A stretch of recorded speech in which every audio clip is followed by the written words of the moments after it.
বাংলা বর্ষবরণের নিরাপত্তা নিয়ে কোনো হুমকি নেই বলে জানিয়েছেন র্যাব মহাপরিচালক আহসান হাবিব পলাশ। সকালে রমনায় নববর্ষের নিরাপত্তা ব্যবস্থা পরিদর্শন শেষে ব্রিফিংয়ে কথা বলেন তিনি। অপ্রীতিকর ঘটনা এড়াতে নজরদারি বাড়ানোর কথাও জানান তিনি। রাজধানীর গুরুত্বপূর্ণ স্থানে সুইপিং কার্যক্রম চলছে বলেও জানান র্যাবের মহাপরিচালক।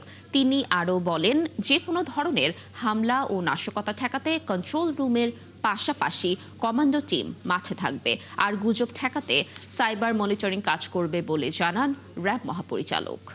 সারা দেশব্যাপী র্যাবের 15টি ব্যাটালিয়ন নিয়োজিত থাকবে।